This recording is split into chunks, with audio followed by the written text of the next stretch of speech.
Hey, Boston Movie Guy here with one of my movie reviews of movies I see when I see them. Generally, movies that are not in the theaters. These are generally films that have been out for a couple of years, and I catch them, on the tube, stream them over the DVD, Blu-ray thing, or whatever. And today I'm going to do a movie review of The Thing, 2011, the prelude to John Carpenter's 1982 movie, The Thing. This one takes place at the Norwegian base prior to the events in the 1982 film. And yeah, these films are basically mirror reflections of a good film and a bad film. There's really nothing else to say about it. I could go by scene and point out the plot flaws and cliches and stereotypes and the poor storytelling and the wasted time and the non-characterizations and I could tell you spend an hour going over that, but really these films are just a good film and a bad film back to back. This is a blatant comparison of them. That's what I'm doing here, and that's what they are. Right? It's depressing, you know. You want to get a good idea of what distinguishes these two films?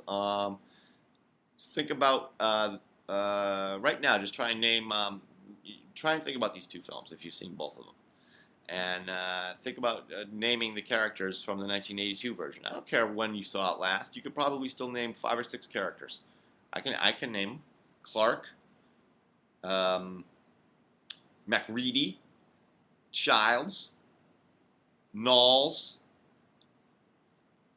Blair, Windows, El Capitan, and the other guy, the other helicopter pilot, who was kind of like a hippie dude. That guy. Who are the characters in the 2011 version? There's nobody. There's a mass of Norwegians, nameless and faceless. Bearded Norwegians, a mass of bearded Norwegians who you don't know.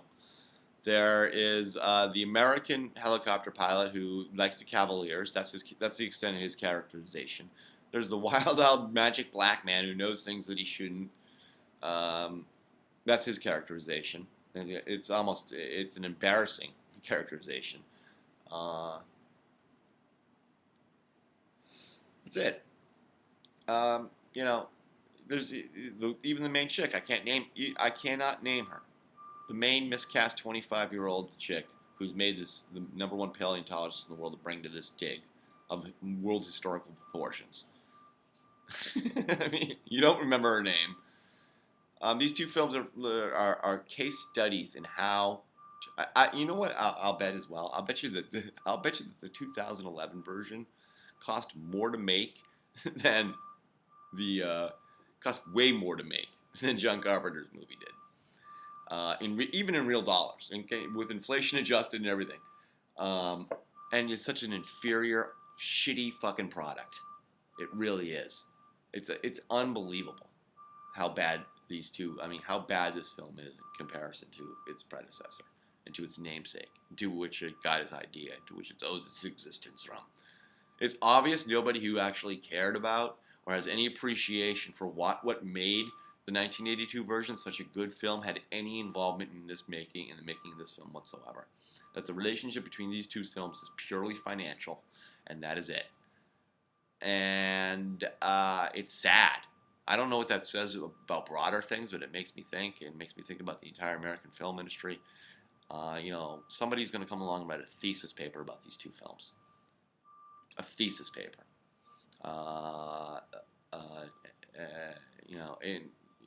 It really does deserve that kind of level of treatment, I think. I mean, to examine the broader issues involved and how this film can be made without any appreciation for exactly what makes the 1982 film such a good film.